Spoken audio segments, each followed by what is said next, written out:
Okay, gentlemen, so raise your hands if you want to be rich. Xavier, bro. Okay, so look, before I get off into both sides of this little line here, I want to talk to you real quick about the difference between being rich and being wealthy. Rich is essentially, I'm going to simplify everything, having a lot of money. So you can have $100,000 in cash and be kind of rich. That's not rich by some people's standards, but that might be rich by our standards, right? Like $100,000, 10 stacks of $10,000. And so, but if you took $50,000 of that and bought a 4-family flat that makes you $2,500 a month, in 20 months you just made $50,000 back that you spent. That's wealth. Wealth is something that makes you money. Wealth is something that when you sleep, you're making money.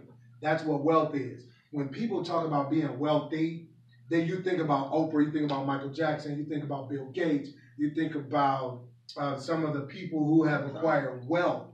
But what makes them wealthy is the fact that they have an enormous amount of wealth. But the reality is this. You don't have to be wealthy to have wealth. Wealth is something that makes you money. Everybody repeat that. Wealth is something that makes you money. Wealth is something that makes you money. Right. Debt is something that costs you money. Okay, there you go. So I just wanted you guys to understand that. People get rich and go broke every day. One slice of pizza. People get rich and go broke every day. Rick James went broke. TLC went broke. Vince Young went broke. Allen Iverson went broke. Latrell Sprewell went broke. People be rich with millions of dollars and go broke all the time. But wealthy people never go broke because they have their riches that help them acquire the wealth, and the wealth continues to generate riches for them. Does everybody follow? Yeah. Okay, so we want to be wealthy, and I want to talk about that real quick. If you want to be broke, these are the things you do. Get a credit card, get another credit card, get another credit card, and go in debt. You don't want to owe people money where you're paying it out every month, and I'm explaining to you why. If I buy this chair for $20, I bought it for $20 and I own it. But if I bought a chair for $20 on credit, by the end of the month, I'm paying $30 for the chair. So I'm actually buying the chair for more than what it's worth. You don't want to buy things on credit. It's what keeps you in debt and keeps you broke. Because that extra $10 leaving every time you borrow $20 from somebody, that puts you in a situation where you never can get ahead. So these are the 4 major credit monsters. The 4 major credit monsters that you will be faced with. Do you need to make a decision to get credit on these things or not?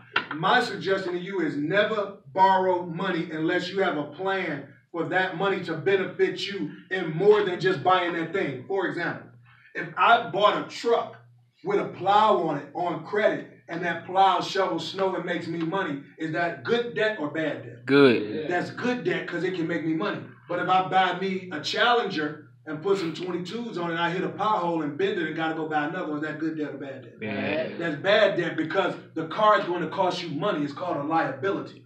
Credit cards. You're probably going to get somewhere between a 10 to 20% interest rate on your credit card. So every time you put that credit card in something and you buy a pair of shoes, if the J's are $200, you're going to be paying $270 for them. Everybody turn everything off and don't get no cookies until you finish this. And so if you buy a pair of J's for $200, you might be paying $270 for them. Do you want to pay $270 for some shoes that everybody else paying $200 for? No. So you don't want to get them on credit. Bottom line. Same thing with a car. This is what I know. I used to own a car dealership. I've had a whole bunch of brand new cars. After about 4 months, you don't even want the car. You don't want to pay the car note no more. You still want to drive the car, but you don't want to pay the car note. Look, you'll buy any car, and you got to pay $600 a month for the car for 60 months. That's 5 years. So you're paying for the car for 5 years. You don't want to be in debt that long.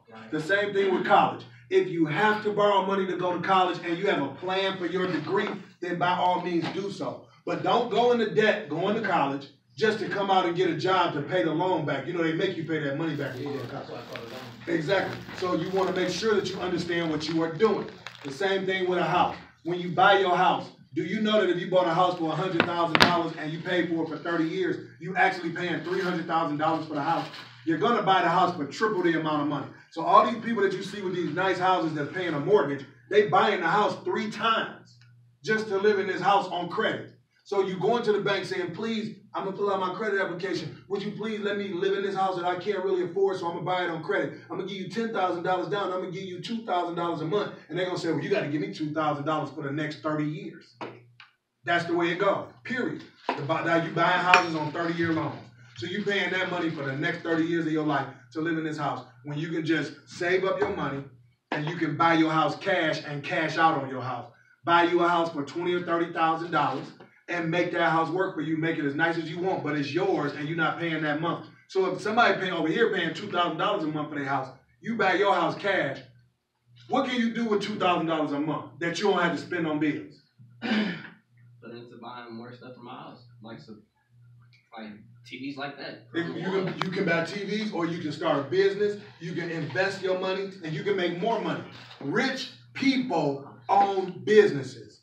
Rich people have investments. Rich people invest in Bitcoin. Rich people. I got it. Rich people invest in. Clean up this. Okay, hold on. Make sure y'all clean up this room and make sure y'all remind to turn the light. Rich people may have a new car, but there was a book written about 15 years ago called The Millionaire Next Door. And the average millionaire drives an F-150 and his wife drives a Honda Accord. So the people that you see driving big, nice cars are not necessarily always rich or wealthy. But know that when you acquire enough wealth, you can buy any car you want. But when you climbing and you grinding up, if you buy those cars that you can't afford, it's going to keep you down at that level where you just making enough money to look good, but you really not wealthy. So owning a business. How do you own a business? You put together a business plan and you figure out what type of business am I good at. If you're good at landscaping, then you do that. If you're good at fixing computers, then you do that. If you hoop and you end up going to college on a basketball scholarship and you don't go to the NBA, you can become a trainer. Exactly, a coach or a trainer. But trainers, see, a coach work for somebody. A trainer work for himself. You can own a business, a consulting skills business, where you teach boys how to develop the skills to compete at a high level in basketball. Also investments. You got Bitcoin, you got mutual funds. And now I normally don't recommend these things, but you still should learn about them. You can invest in property, meaning you can buy a house for $5,000. You can rent the upstairs out for $500, rent the downstairs out for $500, forever. So forever, you got $1,000 a month coming in from spending $5,000 on a house. How much have you made after 20 months if you're getting $1,000 a month? $20,000. So if you bought the house for $5,000, have you made your money back and more? Mm-hmm. And then you can do that forever. If you keep the property up, you will own it and make money off of it forever. Who in here don't want to get up and go to work for somebody? If you don't want to get up and work for somebody, and you shouldn't want to work for anybody, you always should want to work for yourself. You can work hard for yourself. You need to own a business, have investments. You need to buy your car cash, no car note, so you don't have those monthly debt obligations that stress you out every month. Same thing with your house, and stay out of debt. It's that simple. This is the key to getting rich. Doing these things, owning a business, having investments, own your car cash, own your home cash, and stay out of debt. Is this the only way to get rich? No, but this is a sure way to always have more money than you need. Raise your hand if you want more money than you need. So you need to make sure that you understand what we were talking about here. Does anybody have any questions? Yes, sir. Let me ask you this question. How many times will you have paid for your house if you bought a house on credit after 30 years? You just said. Well, I answered that. No, it wasn't a number. It was an amount of times. Three times. 3 times, yeah. You get a slice of pizza, I believe you can get a slice of pizza too. No, that's an easy question. You get a piece of Crazy Bread, you get a piece of Crazy Bread. Yeah. You know this way? Okay. All right. And so next question.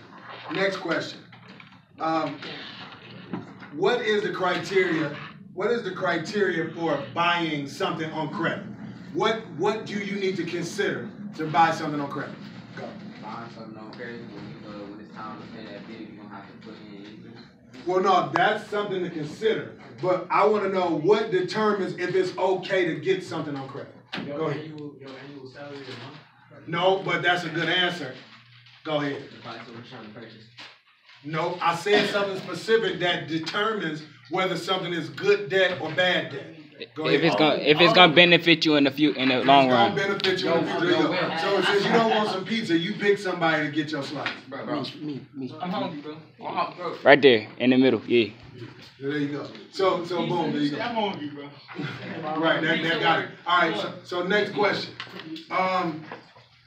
Next question. If I had $50,000, if I had $100,000 and I spent $50,000 on that on an apartment building, what does that apartment building become? It was a broke idea. Don't say nothing. So what does the apartment building come? It's not being rich, it's a part of your wealth. Yeah, go ahead and get you a slice. Yeah. I know you see my hand. I did see your hand, but I didn't think you had the answer. I didn't want you to get it wrong. I want you to get it right. Okay, I like that. Right, exactly. So, what else?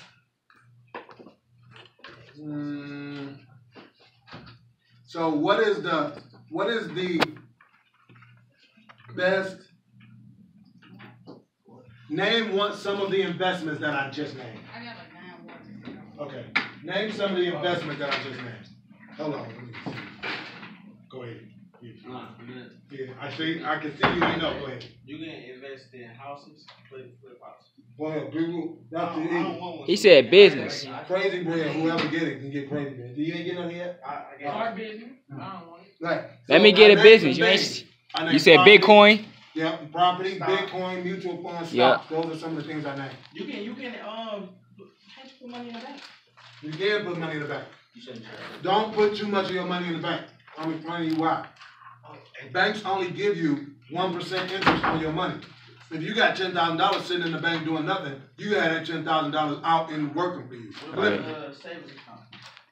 You're gonna need some money in a savings account. You're gonna need some money in a checking account. And emergency fund. But you absolutely have to understand how much of your money shouldn't be in the bank, because that money needs to be out working for you. If you got $10,000 in the bank, it can't make you no money. But if you got $10,000 out the bank and you buy you 2 $5,000 moving trucks, you just started a moving company. People charge $300, $400, $500 a pop to move people. Fill the truck up, empty the truck. I made $500 in one day. Do you think that'll make your $10,000 back soon? Yeah. And then you still got the trucks making money? Whatever you spend your money on, it should be making you money in the future. That's All right. CJ, we good. You come All out right. there.